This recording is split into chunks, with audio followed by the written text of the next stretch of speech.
have the information that you need to continue to help support the staff and the members that you may be contacted to assist, whether it's a teacher helping to get someone access to MaineCare, or whether it's, I mean, it could be teaching staff, or it could be just anyone looking for these resources. I just put the link in the chat box for our MaineCare's Maine resource page. This is a link that will get you all the information you need from our office about everything. I think it would be important that you take a look at that after. There's individual sections that talk about the different services that are being provided right now. Anytime that provider information is being shared, it's all going to be updated on that one page. So my suggestion to you would be to check it often, sign up if you're not already on any of MaineCare's listservs to receive updates and notices. What's happening at our office right now is that when we are getting provider questions, we're all reviewing, assessing, and we're really trying to make sure that if we're getting a lot of questions about the same thing, everyone's getting consistent information. And in turn, we're posting that all on this COVID page. So this is really going to be your best resource. On that page, you will also find the email to our COVID response box. This is where you want to put any question.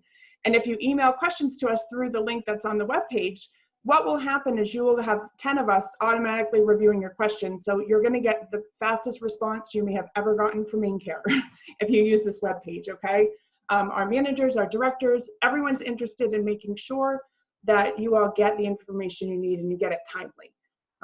As you can imagine, there are sometimes things that need to be kicked up a couple levels for review, and we're doing that as quickly as we possibly can.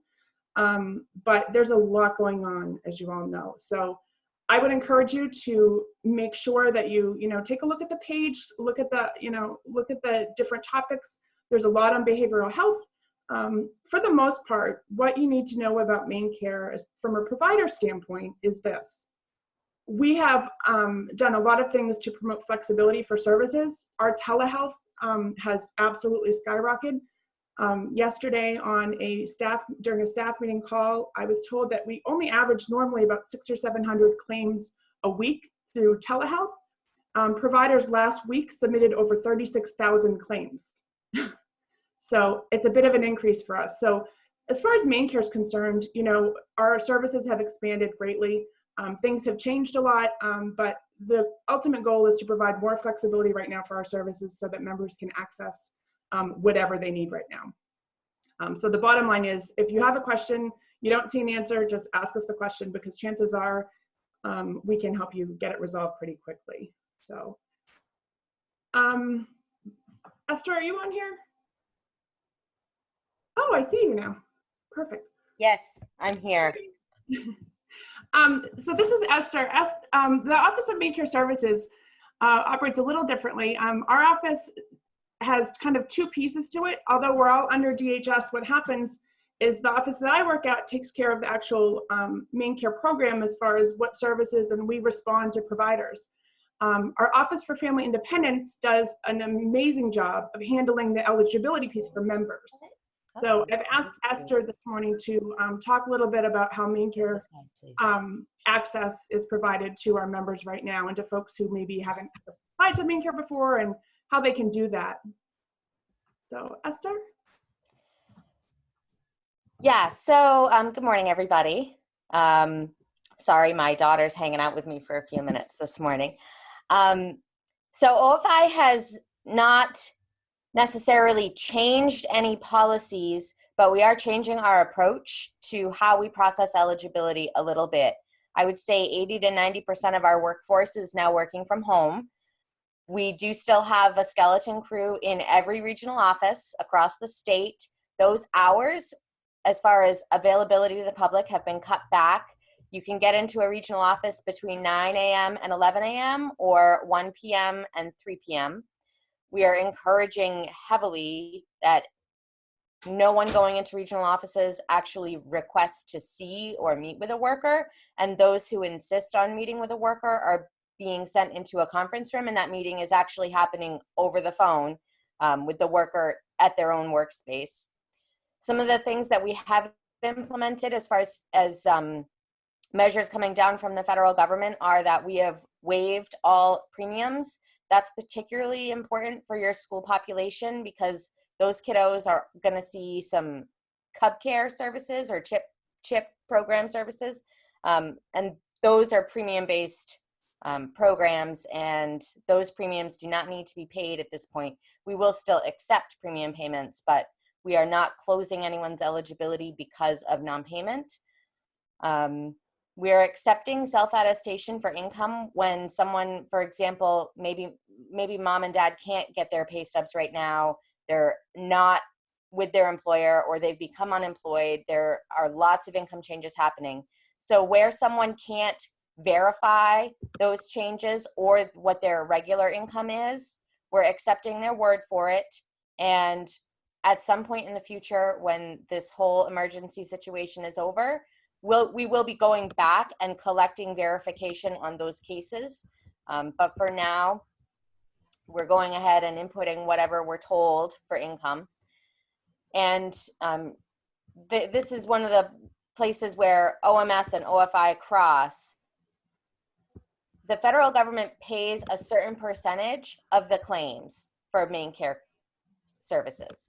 And during this period, the state of Maine is going to receive a slight increase in that federal amount. In order to have that increase, we cannot close MaineCare or cub care cases, period. So anybody who had open coverage on March 18th, when the emergency technically started, will continue to have those benefits remain open throughout the duration of the emergency period. Right now, that looks like it's ending April 27th. However, that could get extended at any time. And we'll continue to issue guidance on our website, and I believe it's also connected to the commissioner's website if there are changes to that date. That's kind of in a nutshell what's happening with MaineCare eligibility right now. Are there questions? Esther, can you just explain how people report income changes to the department? None of that has changed. So well, on a regular basis, yeah. Yep. So the way that you can reach out to the Office for Family Independence for anything, whether it's an application or income or questions or I got a letter, I don't know what it means, is you can call our phone number. And that's really embarrassing because I don't know what it is off the top of my head. I know it's a 1-855 number. Let me pull that up real quick for you.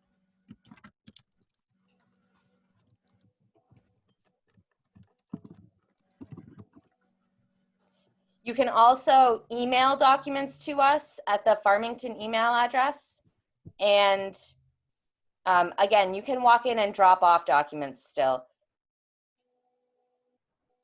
So I have a question, and this may be a question that others have too, but in a normal, in general, if a family comes to the school health office, for example, and needs some help, they said, well, I need a doctor's appointment, but I don't have insurance. What can the school nurse do in her office to assist the family? What are the first steps that they should be taking? So they need to apply for benefits if they want to have MaineCare, or if they're not eligible for MaineCare and they make a little too much money, then we would enroll them in cub care if they're eligible for that program. And the way that they can do that is, is there a way to share like a link or a screenshot or something on Zoom? Because OFI does have a website and it gives a snapshot of all of this information. Emily, I can send that out to you after the meeting if you want. Would it be helpful to share the screen right now? Could you pull it up and show us? I think so. I haven't done that before in Zoom, but let's give it a try. I don't see that option. If you go to, try now. See if you can share your screen. It should show up. The green button. There we go.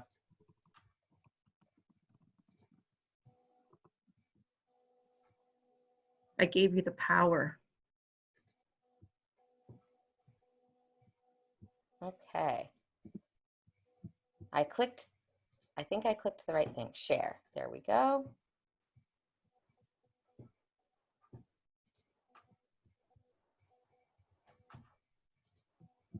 So this website, maine.gov/DHHS/OFI, brings you to this kind of snapshot of information for the Office for Family Independence.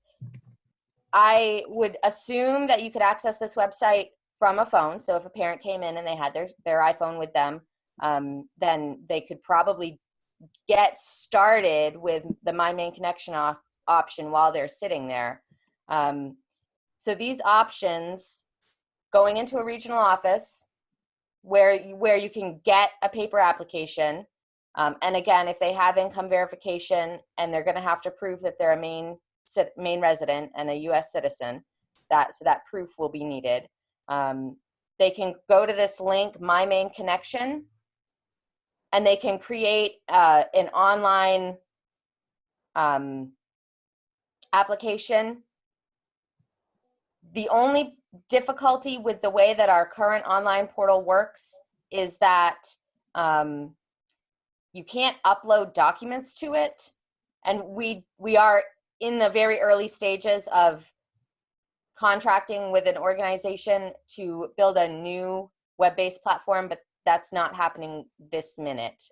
Maybe in a year we'll have a new website ready. You can download and mail an application. So if you click on this link here, you're going to get connected to the actual application. So you could download and print that for them. And then they can fill it out and they can mail it to this address, the Office for Family Independence in Farmington. That is our central processing hub where all of our documents go. So anybody who mails anything to us, it goes here and it gets distributed into our technology. And sorry, I've got notifications like crazy.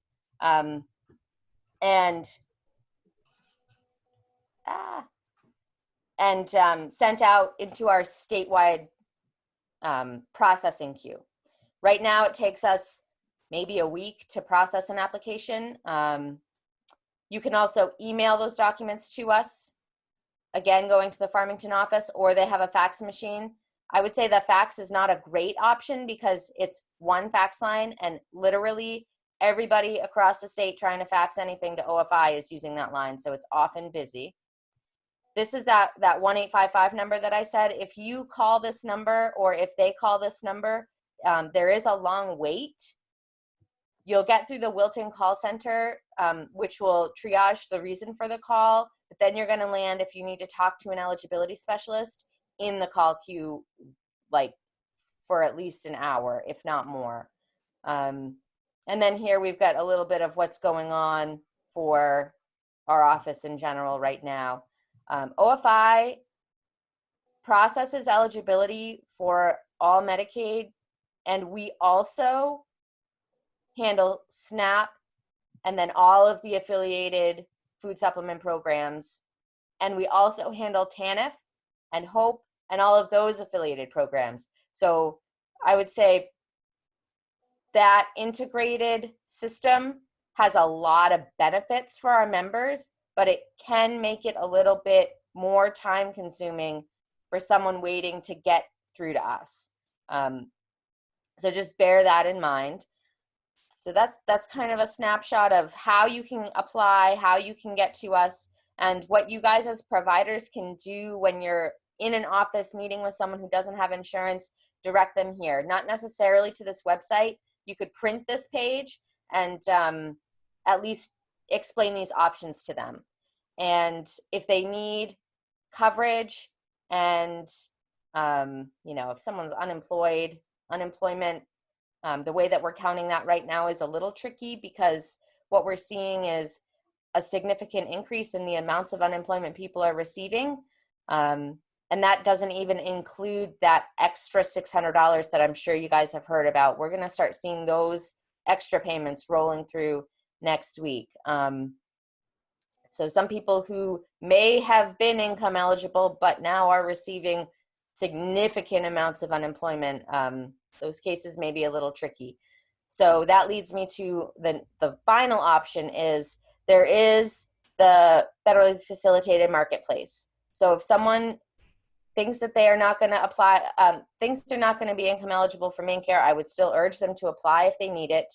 If they don't want to go through the state option of having Medicaid, they can go to the marketplace. If they've lost their employment, so they no longer have access to their insurance through their previous employer. That should count as a change in circumstances for marketplace coverage. And again, the marketplace will do a determination that can come with some monthly cost. I don't know what they're doing right now during this emergency. I don't know if they're still charging that premium or not. I would expect that they are. And if they get through that process and it turns out that they are eligible for Medicaid, then the marketplace will bounce them back over to us, and we accept that determination. So there are lots of ways to get connected to MaineCare, and again, we're pretty well caught up on processing. That has not always been the case, but we've really pushed our workforce and our policy to allow us to be as current as we can be. So does that answer that question? And are there more questions? There's another question about if parents owe back taxes or child support, wages are being garnished. They automatically assume that they won't qualify, so they don't bother applying. But is the child ever eligible for coverage, even though the parent feels like they're ruled out because of? Yep, benefits? absolutely. And there are different income limits for children than for adults. The income limits for children are higher. So I would really urge someone who thinks that they might not be eligible to still apply on behalf of their kiddo. I think it's important to understand too, when we talk about what income eligibility is for all of our programs that the department offers, there are things called disregards, and our eligibility specialists trained for a very long time to help make sure that the department's counting the correct income for the different programs. And there are a lot of things that the department takes into consideration for all of these programs based on federal requirements. So even though they may be able to just sit at home and add up their income, and then they look at a limit and say, oh my goodness, we're going to be way over, there's no way. There's a lot of detail that goes into this process. So the more you can just encourage folks to go ahead and apply, see what happens, because more often than not, people are not going to fall through the cracks if you can get someone to at least take that first step. It's very frustrating. It's very overwhelming sometimes, especially for folks who've never had to apply for assistance like this before. But it's a huge benefit to their family, and it's really eye-opening. And to be honest, I used to work in eligibility, and I think my favorite part was at the end, sometimes when you had people come into the office who didn't realize all the help that was currently available. When you're able to provide that to a family, it's a pretty amazing thing. We have a lot of resources to help families with, so the more that you can do to encourage them to go ahead and apply, any of the ways that Esther explained, it's really going to be beneficial to the kiddos.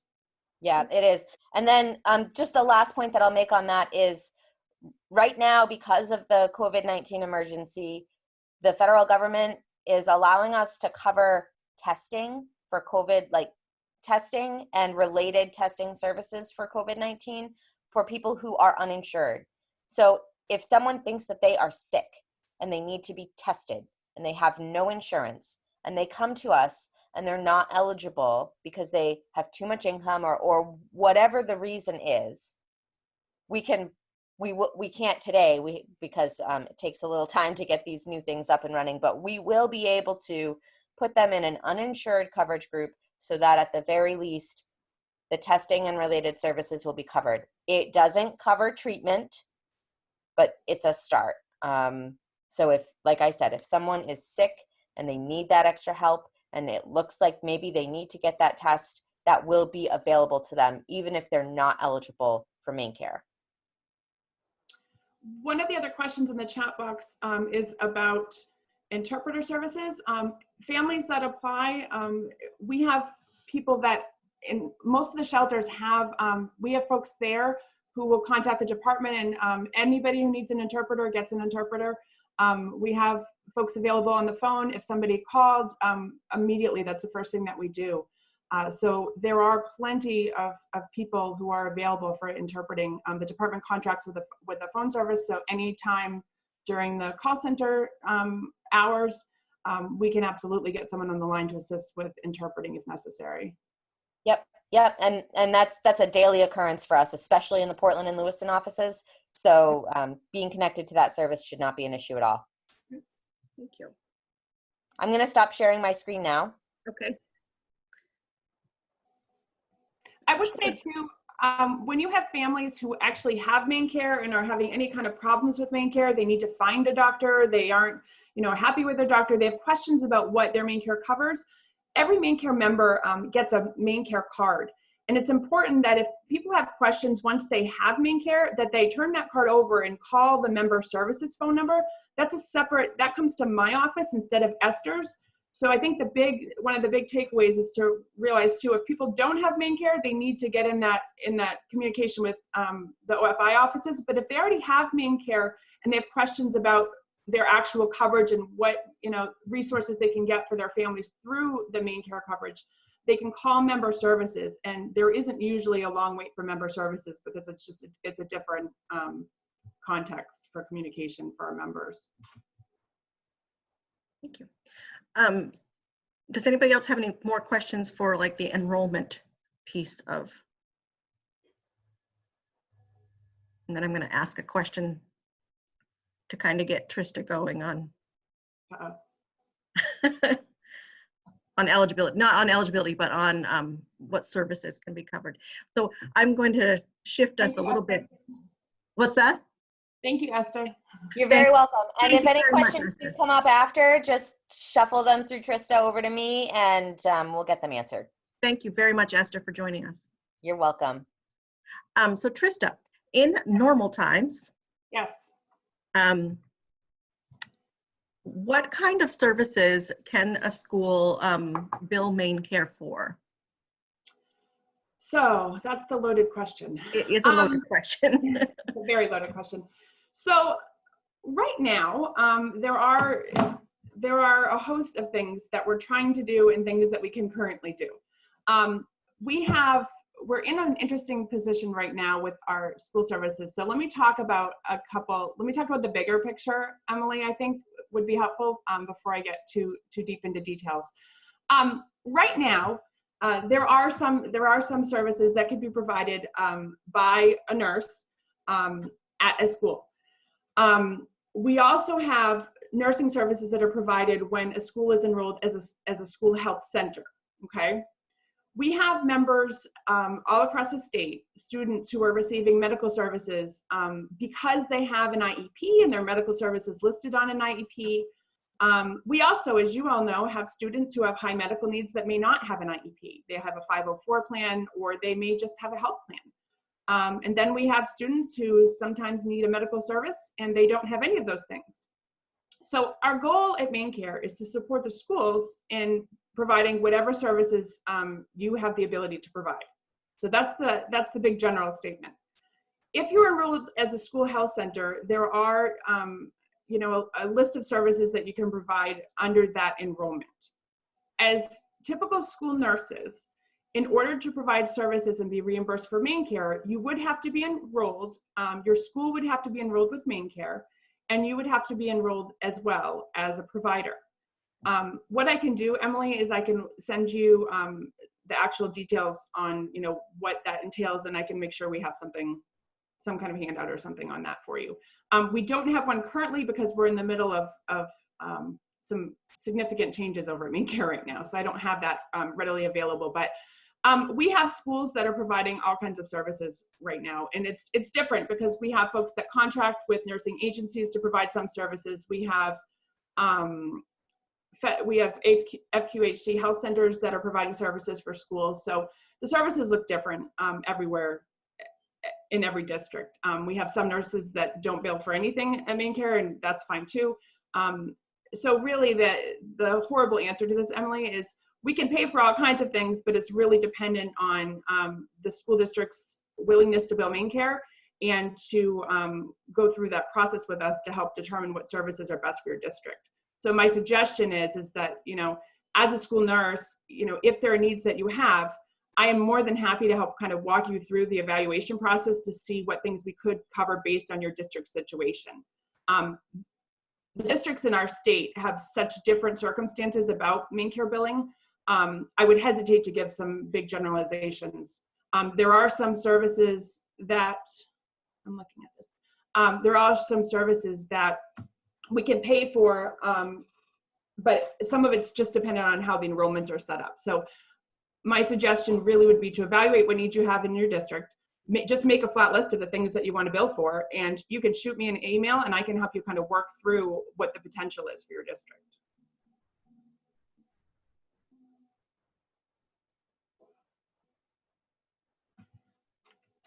I can't hear you. Sorry, I forgot I muted myself. We used to get paid for, we used to be able to bill MaineCare for flu vaccines. Is that something that can still be done? That's a question I need to check with, because there was some kind of CDC / MaineCare issue with that. So I need to do some research on that. We had a children's health manager position that became vacant a couple of years ago. And to be honest, that's on part of that job description. And someone was we've done some reorganization with change of administration. So bottom line is I'm going to have to get back to you on that to figure out who's overseeing that right now. And we do have listed billable services. It's not a cut and dry black and white. It's with our policy manual. So what I will do is I will put something together for you specifically. I think it's Janice that's asking, and get that to Emily that we can send out. So one of the questions was, with the changes, Trista, do you feel like it will be more expansive, or is it going to be more restrictive with changes in? Oh, I'm hoping it'll be more expansive. Our goal is to get you know, all the medical services provided to kids that we can. There are some policy changes that are in the works. We have all kinds of things that we'd like to do, but I'm just not in a place where I can share them, because we have some rulemakings in process.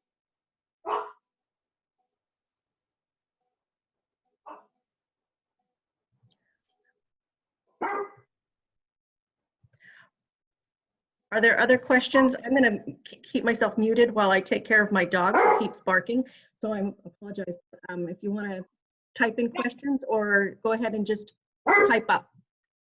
So I'm looking at the questions in the chat box. Someone said, what if you have a student living in Maine with a family member, but their parents have insurance through another state? Can that student still get insurance assistance from Maine? So the answer is, as far as Medicaid is concerned, you can't have open Medicaid in another state at the same time, but it may be, Medicaid generally does not get opened unless the child's with someone who's providing guardianship or care for them. Anyone can apply for MaineCare, and what happens is, generally speaking, if the child is in a shared custody situation, the parent with primary care applies for Medicaid in whatever state that they happen to be in. And if there's a joint custody where it is 50-50 and the child's moving from one state to another, then sometimes it's a first come, first serve as to which state provides the insurance. The bottom line is, the child typically can only get coverage from the state they're primarily living in. That being said, if there's a child that's right now in Maine, needs medical treatment, there would be a way to get them care through cooperation with the two states and the two state Medicaid offices. I can't imagine anyone being stranded here for any reason right now during this time and not being able to get the medical care that they need. So I'm not sure if this was related just to this situation or if this was a normal day-to-day question. Does that help on that one?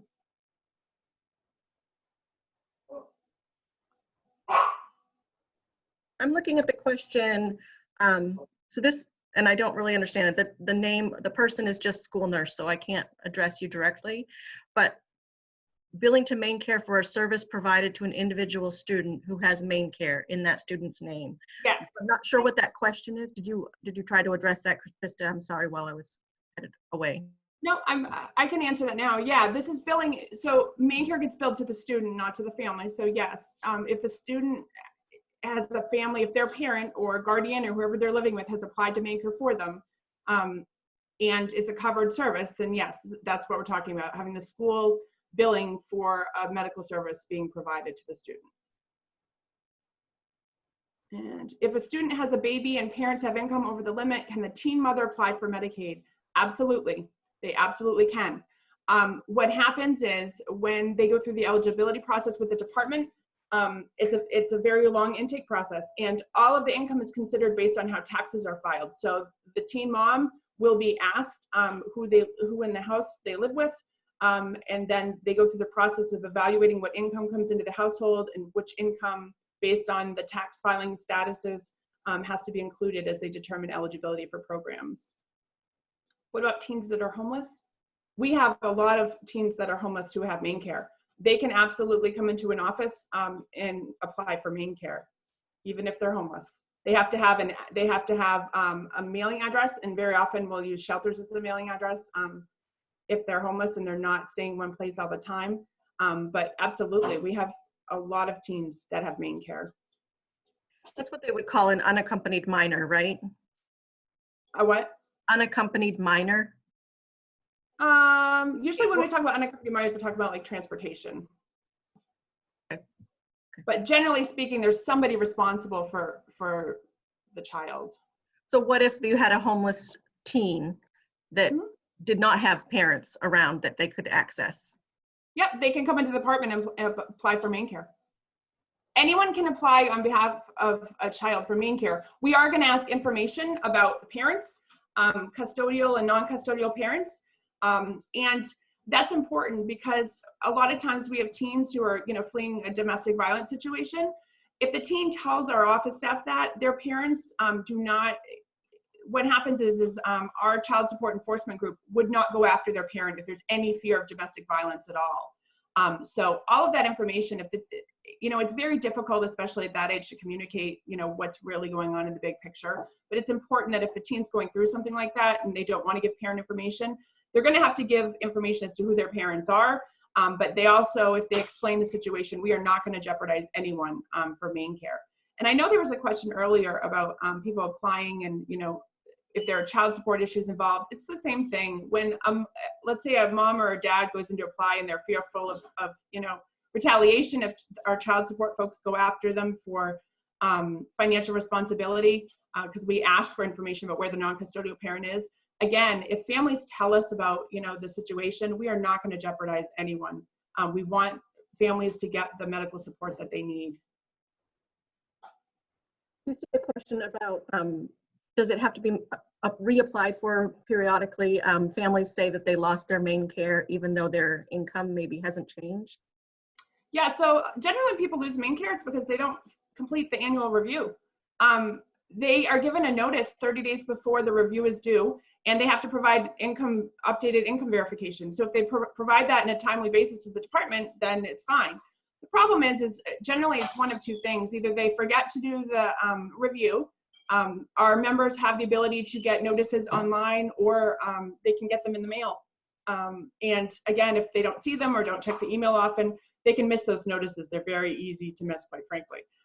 The other thing that happens quite often is we have folks move and they don't tell the department that they've moved, and state mail does not get forwarded. So if mail comes returned to the department, their case is closed, because MaineCare and for food stamps and for the TANF benefits as well, they all have a 10-day reporting obligation. And that's because when a change happens in a household, sometimes we can offer more resources once we find out about that change, or people become ineligible. So families, when they sign up for our benefits, they're committing to report to us any changes within that 10 days. So if someone moves and doesn't tell us, they could have moved out of state. So in order to maintain the integrity of our programs, they have to report that to us. So if we don't know where somebody is, or we're calling and can't get a hold of someone, we'll mail a notice to the last known address, and then we will close the case if we don't hear back from them. But that's kind of an extreme situation, but that's what happens quite often, Emily. Can a homeless student use the school as an address? As a mailing address? Yes. In the eligibility screens, it will just say a homeless, and then yes, they can use any mailing address, absolutely. And Pat, go ahead and ask your clarification.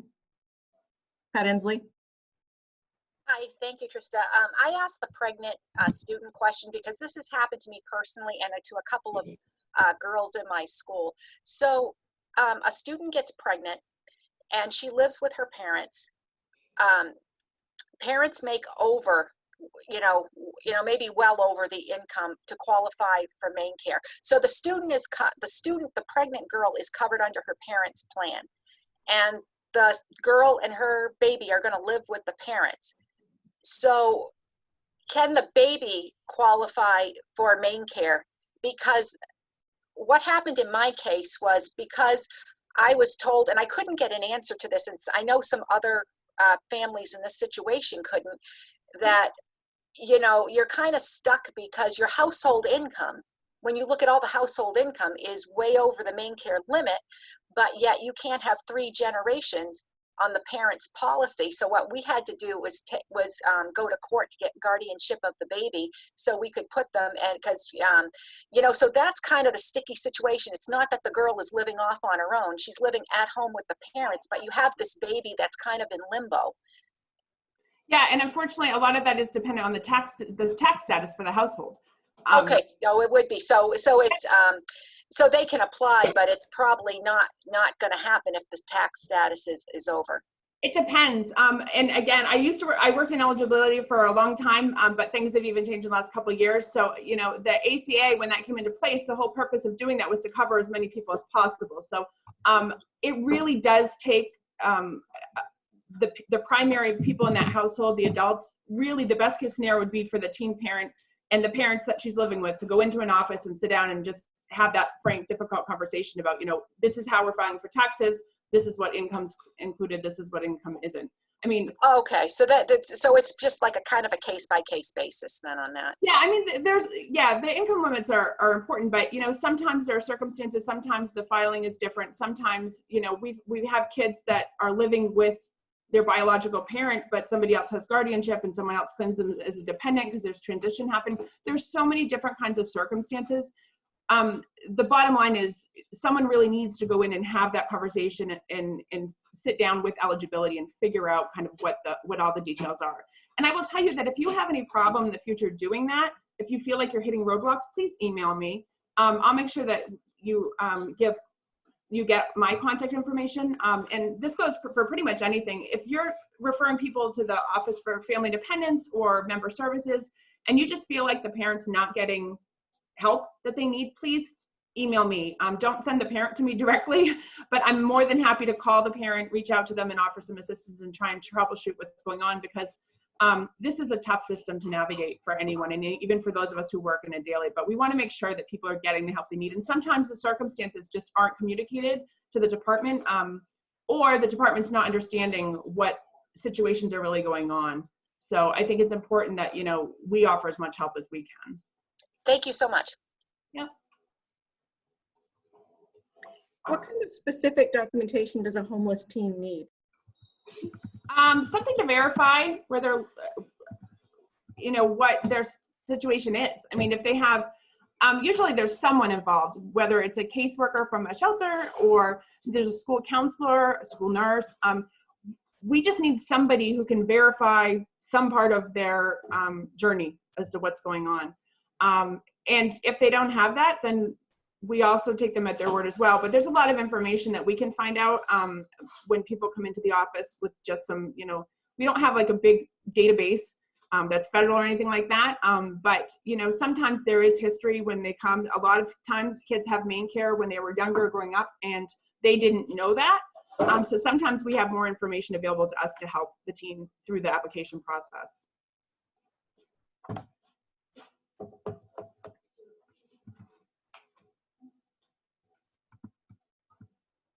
You're muted again, Emily. Sorry. Would it be helpful to share, for us to share the MaineCare school-based billing guide from 2019? Or is it out of date because of the changes that are up in the air? Yeah, no, that's fine. We can share the billing guide. Let me put together something that kind of might be more helpful in addition to that, Emily.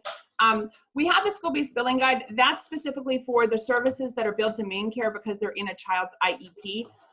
It is a good resource. I think I wrote it, and that's what I keep updated for all the districts right now. And yes, I think we should send that out, but as well, let me just do an overview too, specifically for nurses, which I don't think we've actually done that before. But I can get something done for you, Emily, that'll give a good overview as well. But yes, that's something that you should take a look at. It might help you kind of put the bigger picture as far as how your district's doing things now. If they are billing MaineCare, you're just not sure what they're getting reimbursed for. And that does list the actual services in it too, Emily, for services that are on a child's IEP that only addresses those kiddos. So your email is just Trista.Collins, right? Yeah. Okay. And one of the suggestions, is there a partnership that school nurses could go into with MaineCare to help with the follow through? And because we do have families get dropped because of that paperwork thing, and maybe school nurses could be the piece to keep families enrolled. So there was. Yeah, I mean, you're more than welcome to. That's a tough question because, you know, everyone's going to have kind of a different level of time that they can assist in their school district when that happens. My suggestion would be that you would encourage them to contact the office directly through the ways Esther tried. But if they have difficulty, absolutely. I mean, you can sit in your office with them and call MaineCare, although it is like a 45-minute wait. So that's not the best suggestion. But absolutely, if you are having a problem with a parent accessing the department, I'm happy to have you guys. I can set up conference calls with me to try and troubleshoot challenges. But as far as a regular ongoing contact with the department, you know, we don't have work because of the volume of people that we serve. We no longer have caseworkers who are assigned like by alphabet. Yeah, Trista, can I jump in right there? Sure. I've had it still playing in the background. So the department has release of information forms, and we have authorized representative forms. And those can also be found on the OFI forms and applications page, which is a different page than we were looking at earlier. But if you literally put OFI forms and applications in your Google search, the first hit will be the right page. So, for example, for a homeless teen who has no one and can't keep track of their papers and doesn't know what's going on and life is crazy, if you want the responsibility of being the authorized representative for that individual, I will put emphasis on it as a responsibility. It means that you are equally responsible for the information in that application. But it also means that you'll receive copies of the review form, and you'll receive any other communications that OFI sends. I don't know if you'll also get what OMS sends. I think when you think so. But if you have someone who just really needs that extra hand, there are ways for you to be that person to help them. I would not offer that to every family.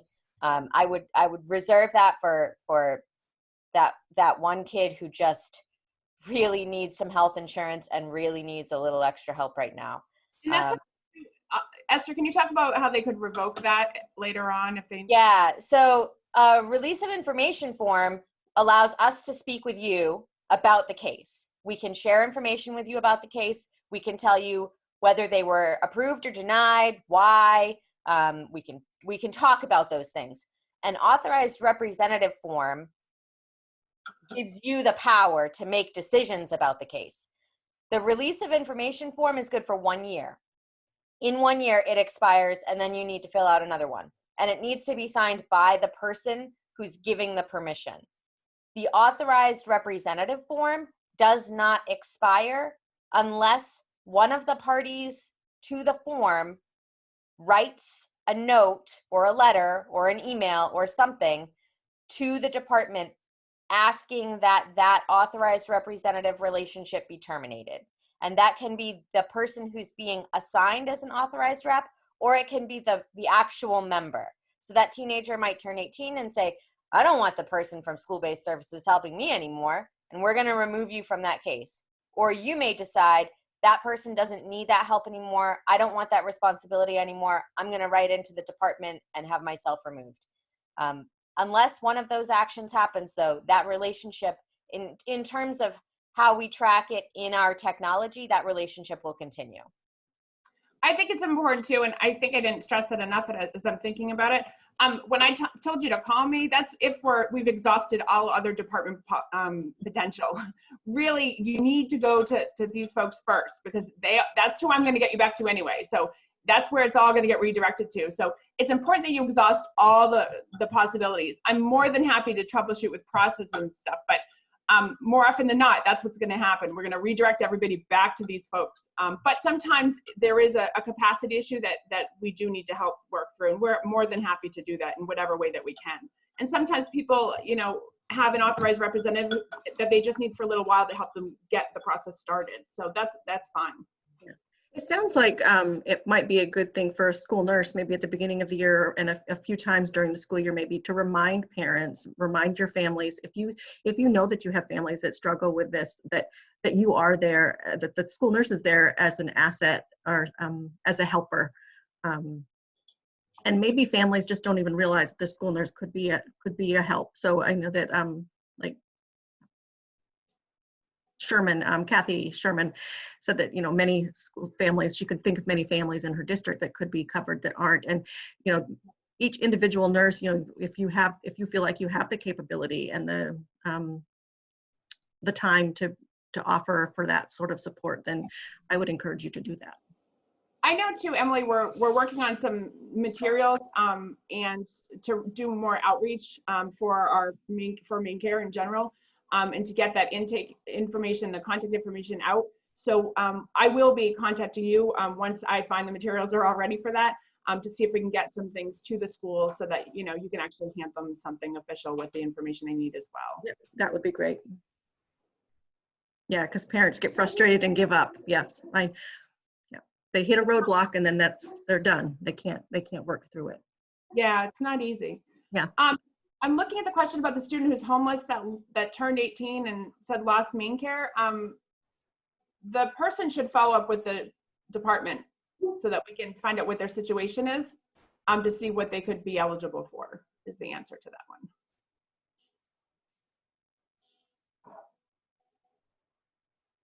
Let's see. Connecting Kids to Coverage. Do you know about that program? I don't know anything about that. Esther, do you know anything about that? I've never heard of it. What? Connecting Kids to Coverage? Tammy, Is that a department program? I don't know what, I think that's a nonprofit, Tammy. I'm not familiar with that, and we're pretty well plugged in with all of the organizations involved in Medicaid across the state.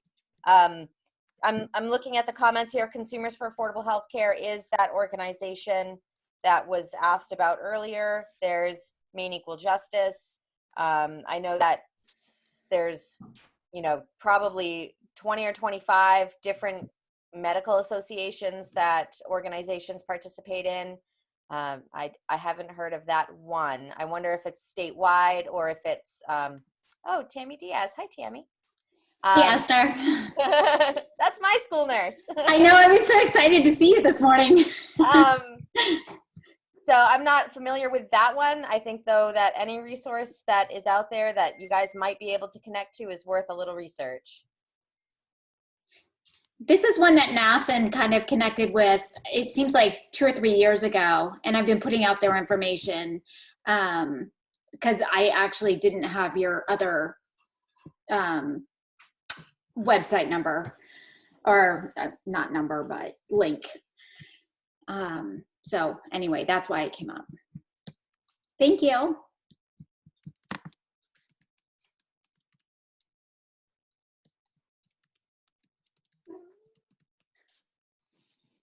Do either of you know about the program, the Community Care Team Case Management? I know we offer case management services for some of our members. I don't know specifically what the Community Care Team specifically. Yeah. I'm not sure. Yeah, I'm not familiar with the program. Yeah, what they're referring to with that. So community care team, everybody that has current MaineCare is eligible for the community care team. I used to be on the care team with Andrew Scogin Home Health Care.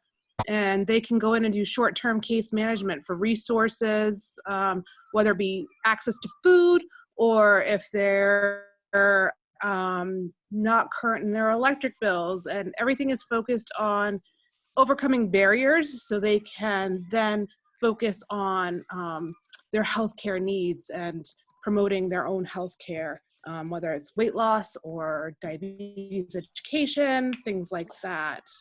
There are a number. And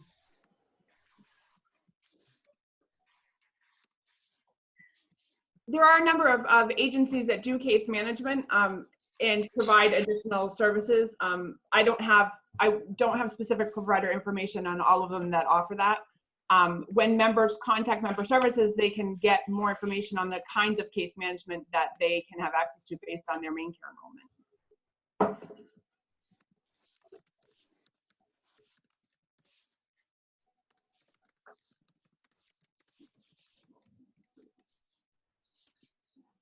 Katie Beckett. Esther, did you run away? No, I'm here. So the question is asking about differentiating Katie Beckett. Do you want to hit that from the eligibility side, and then I'll talk about the service side? I will do my utmost. So Katie Beckett coverage is coverage that's available to extra special needs kids who would need a nursing facility level of care. And the way that you access the Katie Beckett program is by filling out a regular MaineCare application. On the MaineCare application, there is a box that says Katie Beckett. If you check that box and we process your MaineCare application and you make too much money for MaineCare, we will then send your case to our long-term care team, who is led by a program administrator, Jess Drenning, who's based in the Portland office, based in the Augusta office, I'm sorry. And you will be connected with an eligibility specialist who will kind of then go through a lot of extra steps because it's considered a long-term care program. And they're going to look at a lot more than just your normal household income. There's a separate piece. There's kind of actually 3 different parts of that application. There's the regular application, and then you have to have a disability determination done, which we can provide if one has not been done by the Social Security Administration. We can take care of that. That's where a healthcare provider is going, who is contracted with the state, is going to review medical records for that kiddo for the past year and make a determination based on Social Security requirements as to whether or not that kiddo meets that Social Security definition of being disabled. So that's kind of part 2. Part 3 seems a little repetitive, but it's a medical assessment. And that assessment is provided by, Krista, is it still KeyPro? Yeah, I think it's KeyPro right now. I think it is right. I think it is right now. So it might be KeyPro, it might be Maximus. In the past, it was Gould. You may have heard of Gould assessments. It's the same assessment. And they are going to go in and they're going to meet with you and your that kiddo, and they're going to determine the level of medical need. So those 3 components are needed in order for OFI to then make an eligibility decision for Katie Beckett. If you're approved for Katie Beckett is a premium-based program. Again, right now, we're waiving premium payments, including for Katie Beckett. But in normal circumstances, and when normal circumstances resume at some point in the future, there will be premiums. And those premiums are determined on the income that's determined for your household. So there could be very, very small premium amounts. There could be high premium amounts. It's an entirely different set of financial criteria for Katie Beckett. And again, like as Mrs. Diaz knows, I have a kiddo who has some special needs, and although he gets really sick sometimes, he's not Katie Beckett level of care. It is a high level of need for children who would need to be in a facility, except that they're being kept home to receive their care. So you're talking about maybe a kiddo who needs to have a nurse come in every day. And it's not diagnosis specific. It's just that extra level of need in order to get onto that program. One of the things too that happens a lot when folks have Katie Beckett is sometimes if a parent has applied that way for their child and their child has Katie Beckett and there's an income change in the household, that income change could put them into a different category of MaineCare after that. So it's really important that folks on Katie Beckett, in addition to our other MaineCare members, all report changes, because sometimes people don't realize that, you know, they lost their job and they're panicking about losing their Katie Beckett. Well, their premium's gonna decrease. What's your question, Ben? So it just kind of underlies the importance for people to keep the department. How many tiles do I have? Have that happen quite a bit. How many do you think, silly? Tammy, can you mute yourself? 1, 2, 3, 4, 5. Yes.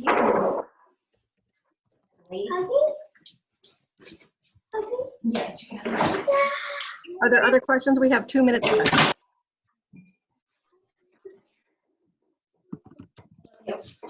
Okay, so I have recorded this. We'll see how that is. It might be helpful for others to watch. It might not, but I have recorded it. It will take me a little bit to get that posted on our website. I will gather all of the resources that were shared in the chat box and some additional ones from Trista. And thank you so much, Trista and Esther, for joining us today. And I think it was really helpful. Of course, anytime. Have a great day, everyone. You too.